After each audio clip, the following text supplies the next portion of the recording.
नमस्कार, पंचायत टाइम्स में आप सभी का स्वागत है। मैं हूं सुभाष पोद्दार और आप देख रहे हैं चुनावी पंचायत। सबसे पहले बात करते हैं कांग्रेस के नए उभरते नेता की, आश्रय शर्मा की, जो दिल्ली से मंडी जब पहुंचे तो लोगों का हुजूम उमड़ पड़ा। आइए देखते हैं जब वो मंडी पहुंचे तो क्या हुआ।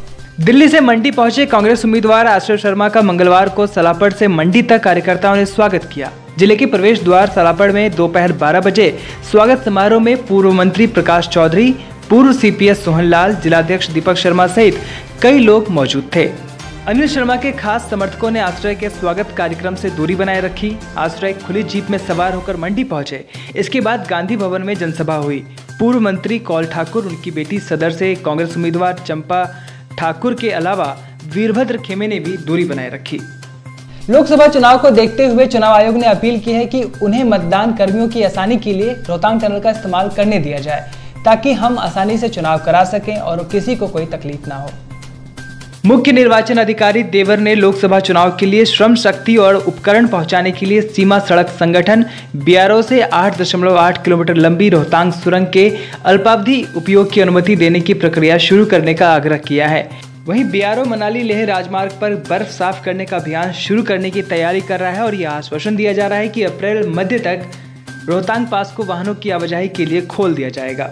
इस सुरंग के अल्पावधि प्रयोग से विशेष रूप से मतदान कर्मियों को अपने गंतव्य तक पहुंचने में सुविधा होगी। सीमा सड़क संगठन और लोक निर्माण विभाग को एक आपसी समन्वय से काम करने को कहा गया है।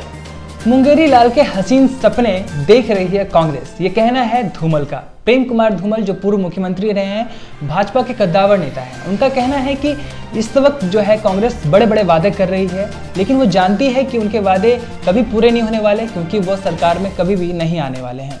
धूमल ने कहा कि कांग्रेस भली भांति जानती है कि इन लोकसभा चुनाव में कांग्रेस किसी भी हालत में जीतने वाली नहीं है, इसलिए न 9 मण तेल होगा न राधा नाचेगी की तर्ज पर प्रतिवर्ष 72,000 रुपए का झूठा वायदा करने में क्या हर्ज है। उन्होंने कहा कि इस वायदे के सहारे देश की सत्ता प्राप्त करके देश को लूटने का सपना देखने वाली कांग्रेस ये भूल रही कि प्रधान चौकीदार के नेतृत्व में देश के करोड़ों चौकीदार अब पूरी तरह से चौकन्ने हैं, इसलिए चोरी का इरादा इस बार कतई सफल नहीं होगा। फेसबुक ने जिस तरह से 700 के आसपास पेजेस को डिलीट किया है, उससे अनुराग ठाकुर ने एक बात कही। उन्होंने कहा है कि पाकिस्तान और कांग्रेस के पेजेस को डिलीट किया गया है फेसबुक से। इससे साफ जाहिर होता है कि दोनों एक ही राह पर चल रहे थे, दोनों का लक्ष्य जो था एक ही था, जिसको फेसबुक ने अब डिलीट कर दिया है। हमीरपुर से सांसद और भाजपा उम्मीदवार अनुराग ठाकुर ने कांग्रेस और पाकिस्तान के 700 से ज्यादा पेज को फेसबुक द्वारा सस्पेंड किए जाने की घटना को कांग्रेस और पाकिस्तान द्वारा आगामी लोकसभा चुनाव को प्रभावित करने के लिए एक ही राह पर चलने की बात कही है। अनुराग ठाकुर ने कहा कि भारत दुनिया का सबसे बड़ा लोकतंत्र है और इसी के चलते पूरी दुनिया की निगाह भारत के चुनाव पर होती है।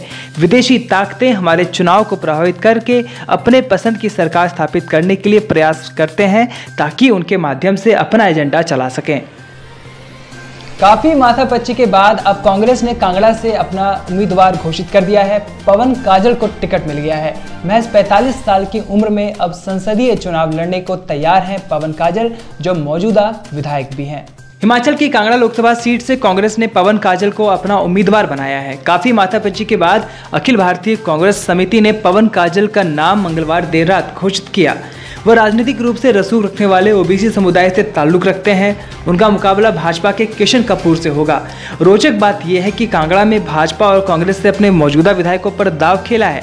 पवन काजल इस समय कांगड़ा विधानसभा क्षेत्र से विधायक हैं, जबकि भाजपा प्रत्याशी किशन कपूर धर्मशाला से विधायक हैं और सत्तारूढ़ भाजपा सरकार में कैबिनेट मंत्री हैं। पवन काजल पूर्व में भाजपा से जुड़े रहे हैं। वह कांगड़ा जिला परिषद उपाध्यक्ष रह चुके हैं। साल 2012 के विधानसभा चुनाव में बिना किसी राजनीतिक पृष्ठभूमि के निर्दलीय चुनाव जीतकर पहली बार विधानसभा पहुंचे थे। विधायक बनने के बाद काजल ने पाला बदला और कांग्रेस के रंग में रंग गए। कांग्रेस पार्टी ने उन्हें 2017 के विधानसभा चुनाव में प्रत्याशी बनाया और उन्होंने भाजपा के उम्मीदवार संजय चौधरी को 6,208 मतों के अंतर से हराया था। लोकसभा चुनाव को देखते हुए हिमाचल प्रदेश में अगर सबसे खराब इस टाइम किसी की स्थिति है तो वह है अनिल शर्मा की। वो समझ नहीं पा रहे हैं कि वो बेटा का साथ दें या मौजूदा वो मंत्री हैं तो भाजपा की तरफ से चुनाव प्रचार करें। इस बीच जयराम ठाकुर ने कहा है कि वो अभी हमारे सदस्य हैं, हमारे मंत्री हैं, तो जाहिर सी बात है वो भाजपा के लिए ही प्रचार करेंगे। अब यहाँ पर क्योंकि ये सारी जो समस्या है वो दादा पोते ने मिलकर क्रिएट की है, तो जाहिर सी बात है कि घर के अंदर ही अब वो कोई फैसला आपस में कर सकते हैं। पंडित सुखराम और आश्रय के कांग्रेस टिकट लेकर मंडी पहुंचने के साथ ही जयराम सरकार में ऊर्जा मंत्री अनिल शर्मा का धर्म संकट और बढ़ गया है। चुनावी समर में अनिल शर्मा महाभारत के बलराम और रुक्मी की तरह नहीं रह सकते हैं। महाभारत में बेशक बलराम व रुक्मी ने युद्ध में किसी भी पक्ष का साथ नहीं दिया हो, मगर अनिल को भाजपा का प्रचार करना होगा। मुख्यमंत्री जयराम ठाकुर ने साफ किया है कि अनिल भाजपा के सदस्य हैं तथा उन्हें पार्टी के लिए प्रचार करना होगा। देखना यह है कि उन्हें प्रचार पर कहां भेजा जाता है। शिमला के नजदीक एक कार्यक्रम के दौरान पत्रकारों से अनौपचारिक बातचीत में मुख्यमंत्री जयराम ठाकुर ने कहा कि पंडित सुखराम ने जो सपना देखा है तथा उसे पोते के लिए साकार करने के लिए किया है, उन्हें सोचना चाहिए था कि उनका बेटा मंडी से उस पार्टी का विधायक है जिसकी प्रदेश में सरकार है तथा सरकार में मंत्री है। सुखराम ने अपने बेटे तथा आश्रय ने अपने पिता को बहुत संकट में डाला है, इसलिए उनका समाधान भी परिवार में ही निकलना चाहिए। हिमाचल प्रदेश में लोकसभा चुनाव को देखते हुए कांग्रेस और भाजपा ने जोर लगा रखा है। अब देखना होगा कि जनता किसको पसंद करती है, किसको नहीं करती है।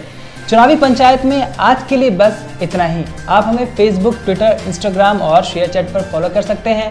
हाँ, आप लाइक और शेयर करना मत भूलिएगा। नमस्कार।